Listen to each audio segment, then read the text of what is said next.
यौम पाकिस्तान सारी कौम को मुबारक हो। 23 मार्च की मुनासबत से सबसे ज़्यादा कमिटमेंट तो हर एक शख्स को, जिस भी वो पाकिस्तान में शोबा ज़िंदगी से वाबस्ता हो, उसको ये पाकिस्तान से कमिटमेंट करनी चाहिए कि जो अल्लाह ताला ने उसके ज़िम्मे एक ड्यूटी लगाई है, उसको वो पूरे तरीके से अदा करने की कोशिश करे। पिछले चंद सालों में पाकिस्तान में तबाही का जो बड़ा सबब बना कि पाकिस्तान में जिस शख्स का काम इंसाफ करना है, वो हॉस्पिटल वेस्ट मैनेजमेंट का सिस्टम चेक करने पहुँच जाते हैं।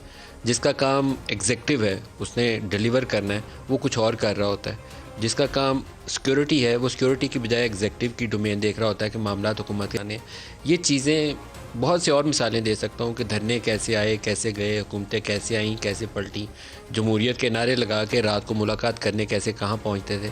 इन चीज़ों से अगर हम आगे बढ़ जाएँ, सिर्फ आज ही के दिन ये तहिया कर लें कि जो माजी में हुआ सो हुआ, पाकिस्तान को आगे लेकर जाना है, तो आज ही उसका पहला कदम उठा देते हैं कि आज से अपना काम सही तरीके से करना शुरू कर दें, तो आज ही पाकिस्तान आगे बढ़ना शुरू हो जाएगा। ये मेरे पे भी आयद होता है, मीडिया पे भी, और बाकी जो जुडिशरी है, जो मिलिट्री है, आर्मी है, जो एग्जीक्यूटिव है, जो पॉलिटिशियंस हैं, सारों को अपना अपना सिर्फ फ़र्ज़ अदा करना है। एक पार्लियामेंट्री सिस्टम के अंदर रहते हुए अगर कुछ गैर जमहूरी बातें करेंगे तो वो भी इस सिस्टम के लिए रवा नहीं होंगी, मुनासिब नहीं होंगी। और इसी तरीके से अगर आर्म्ड फोर्सेस की जो ड्यूटी है, जो कायद ने मुकर्रर किया था कि आपका काम ड्यूटी है, सिविलियन का काम है जो फैसले करना और पॉलिसीज़ वज़ा करना, वो दोनों काम हम सही तरीके से कर नहीं पा रहे। तो अल्लाह करे वो दिन आ जाए कि हम अपना अपना फ़र्ज़ अच्छे से निभाना शुरू कर दें। जो आज का मेन हमारा टॉपिक है, वो जो सियासी कशमकश है, जंग की कैफियत है, वो ख़त्म होने का नाम नहीं ले रही, उसी के ऊपर आज भी फोकस करेंगे। पहले तो एक क्राइसिस ये था कि पीटीआई और पीडीएम का आपस में मैच चल रहा था, और एक स्टेप उससे आगे गए हैं तो पीडीएम का with in the PDM PMLN और पाकिस्तान पीपल्स पार्टी वो बरसरे पे कार नज़र आते हैं। लीडर ऑफ द अपोजिशन कौन होगा, इसके अंदर इन जमातों ने पीडीएम के अंदर बैठ के एक तरीकाकार तय किया था। चेयरमैन का ओहदा पीपल्स पार्टी को दिया गया, डिप्टी का जेयूआई को दिया गया, और इसी तरीके से सेनेट के अंदर लीडर ऑफ द अपोजिशन का ओहदा पीएमएलएन को दिया गया। लेकिन अब सूरत हाल ये है कि पीपल्स पार्टी अपने वोट पूरे करने की कोशिश कर रही है और पीएमएलएन अपने वोट पूरे करने की कोशिश कर रही है। बिलावल और मरियम, इनकी कहानी भी बड़ी मज़े की है। एक पिछले चंद महीनों से या साल 2 साल की जो सियासत थी इनकी, उसमें एक बहन भाई के रूप में इन्होंने नारे मारे, बाकायदा कह के जलसों के अंदर कि वो माजी चला गया, अब तो ना मैं इसके ख़िलाफ़ कुछ करूँगी ना ये मेरे ख़िलाफ़ कुछ करेगा, ये मेरा छोटा भाई है। और वो भी कह रहा है कि हम सब एक पेज के ऊपर हैं। जैसे इमरान खान इस्टेब्लिशमेंट के लिए कहते हैं कि मैं एक पेज पे हूँ, तो पीपल्स पार्टी और पीएमएलएन भी यही कहना शुरू हो गई थी कि हम भी एक पेज के ऊपर हैं।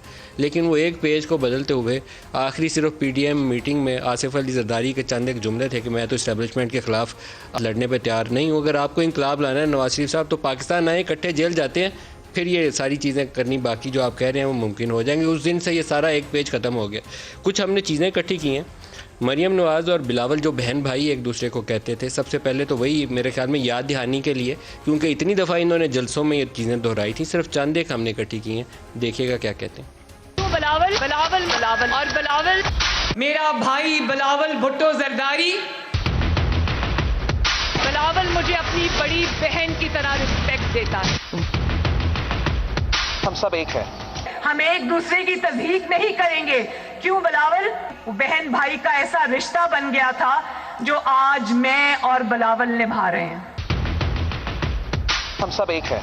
और बिलावल, आओ मिलके आज ये वादा करें कि हम इंतखाबी मैदान में लड़ेंगे, लेकिन आपस में नहीं लड़ेंगे। इंशाअल्लाह ताला इज्जत करेंगे एक दूसरे की। अस्सलाम वालेकुम, क्या हाल है Bilawal? Where's Bilawal? I just wanted to say bye to you, Bilawal. Thank you so much. Thank you so much. Good luck. Good luck. Good luck to you as well. Thank you. हम सब एक हैं। ये हम सब एक से कहानी जो है वो एकदम से बदली कैसे, इसको समझने के लिए हमें एक मरियम का और बयान सुनना पड़ेगा, और उसके जवाब में बिलावल ने जो कुछ कहा वो भी साथ ही हमने लगाया हुआ है। तो दोनों के बयान आपको दिखाता हूँ, दिखाएगा जी। आपने ट्वीट किया था जिसमें आपने कहा था कि सिलेक्टर को परेशान होना चाहिए कि उनके सिलेक्टेड तैयार हो रहा है, तो ये आपका इशारा किसकी तरफ था? आपकी अगर मैंने इशारा न करना होता तो फिर मैं खुल के बात करती। मैंने इशारा करना था, कर दिया। जहाँ तक अगर किसी का इल्ज़ाम मुझ पे ये लगाने की कोशिश कर रही हैं कि हम सेलेक्ट होने के लिए तैयार हैं, तो हमारे रगों में ये सेलेक्ट होने वाला सिलसिला नहीं है।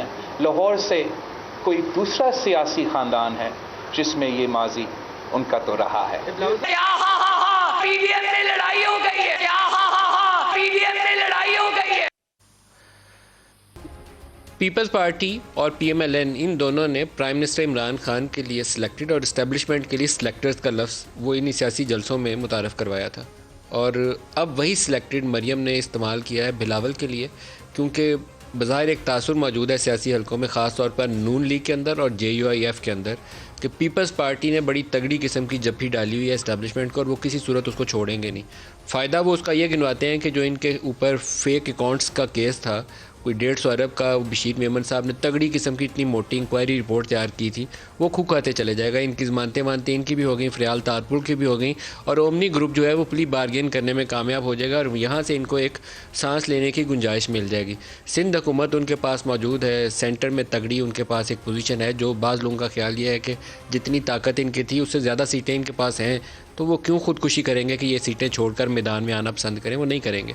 तो ये एक अलमिया है इस वक्त PMLN के लिए और JUI के लिए कि करें तो क्या करें।